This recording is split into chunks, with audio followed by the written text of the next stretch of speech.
What's going on, everybody? We are back for another Inside the Strategy session. And in this session, we are talking about creating 5 to 6 pieces of content from a single piece of content. So this is something we coach advisors through on the 7 programming platform. It's something that we do ourselves.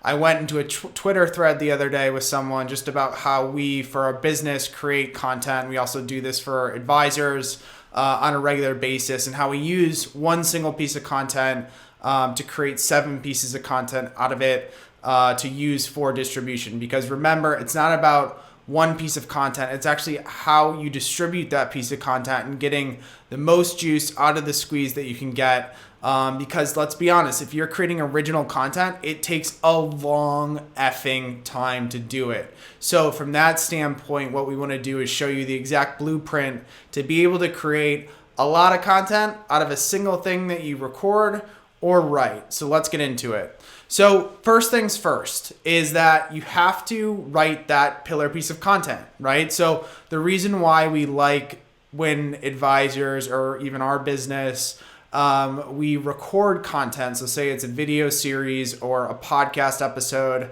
From that standpoint, the reason why I like that is because that single piece of content is very dynamic, right? It's hard to take an article and turn it into an animated video or a video. It's hard to take an article and turn it into a podcast episode unless you're literally reading the article itself. But if you're recording a podcast episode or you're recording a video, it's very easy to create voice clips, articles, video clips out of those multimedia pillar pieces of content. So from that standpoint, start with your big piece of content. What is that? Ideally, it's series based. So it's something that you do every Monday or every Tuesday or every Wednesday. And it's a longer form piece of content. So that's the first thing. You have to create that single pillar piece of content. We could go into a full content strategy session, but think about what your audience wants to hear.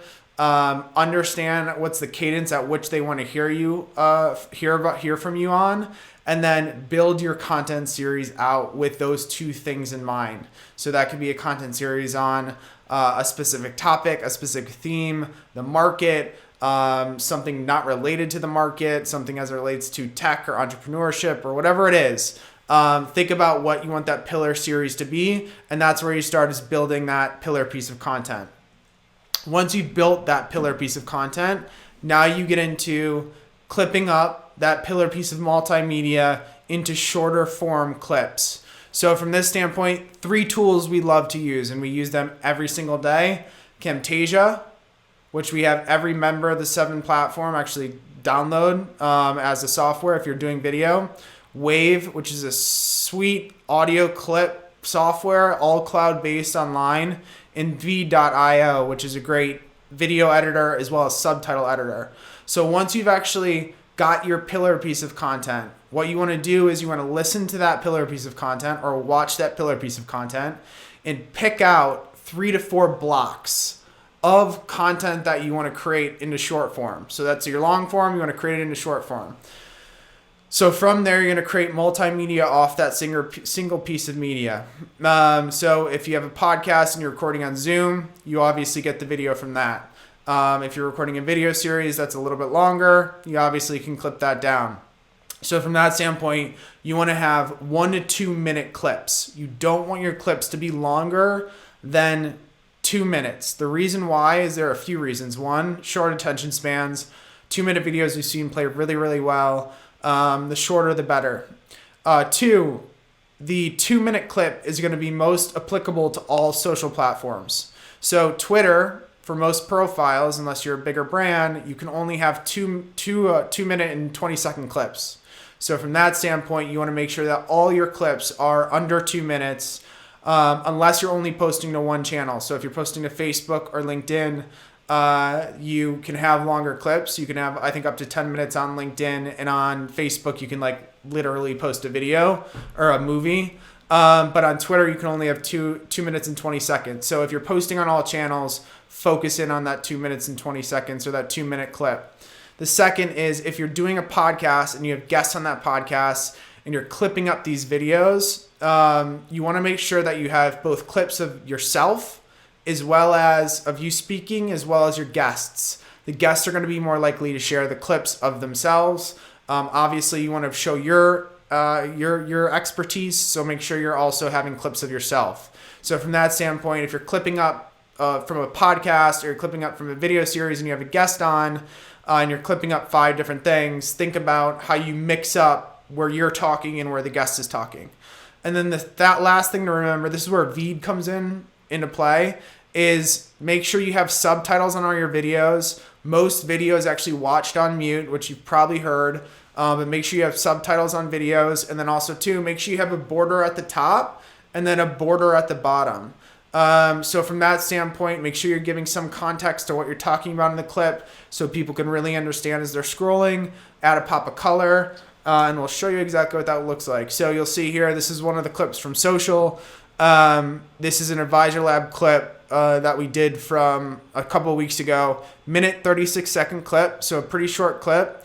You see the bar on the top, the bar on the bottom. We have the name cards. We have the subtitles going. So from this standpoint, if you're clipping something up that's from a longer piece of content, make sure you have a little bit of context to help add what the video is about, what you're talking about, a key concept highlighted, and then just some more information in more space for those subtitles. So from that standpoint, second step, once you record that pillar piece, clip up that pillar piece into smaller clips. The third thing you want to do is get that pillar piece transcribed. So you'll see here on the right, get it transcribed. We use Rev. We recommend every advisor use Rev. It's a great platform. It's super easy to do. You literally just upload the media file into Rev and it'll transcribe it for you.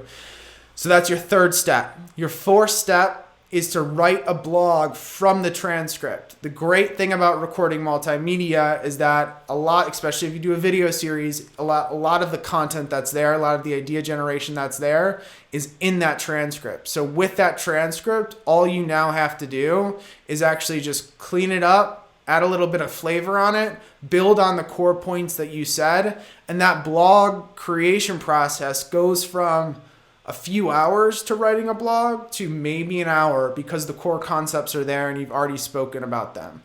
I do this with webinars. I'll take a webinar presentation that I did and the slides in a webinar presentation, and I'll actually just clip it up into an article and I'll just float it onto the blog.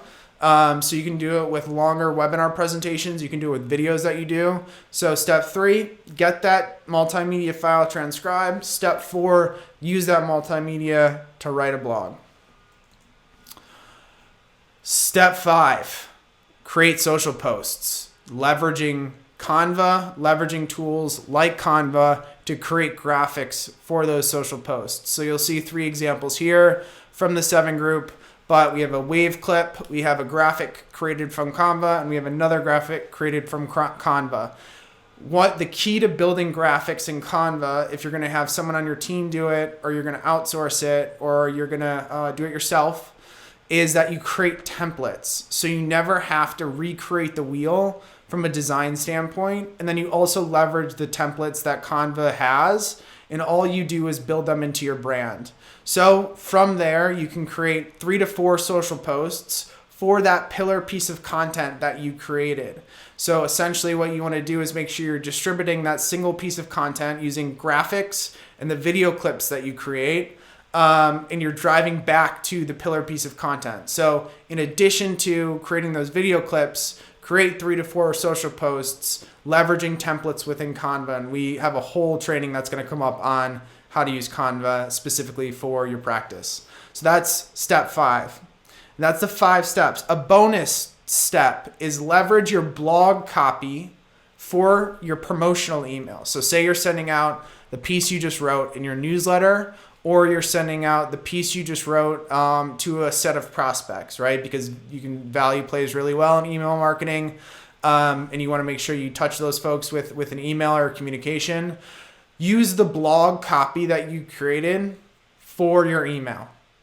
The reason why is because most of the time your introduction copy actually ends up playing really well for an email. So a lot of the time I'll take email copy, intro copy from the blog post, I'll pour it into the email, And then what I'll do is I'll essentially tweak it. So it's obviously a little bit more concentrated and it's a little bit shorter versus the blog post is a little longer. And I'll build that out, driving back to that original pillar piece that I started at the beginning.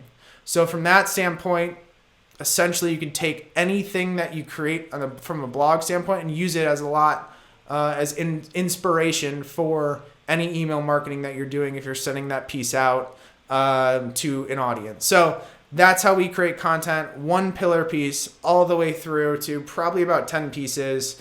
Start with the pillar piece, edit it up in video, leverage those systems that we talked about, or sign up for Fiverr or Upwork to hire someone.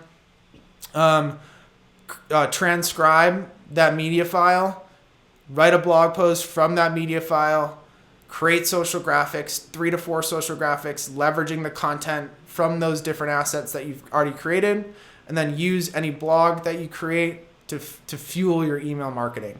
That's your ecosystem of content creation. So from that standpoint, you never have to necessarily recreate the wheel. It all can stem from that pillar piece that you create. So hopefully that's helpful, and we'll see you next week for another Inside the Strategy session.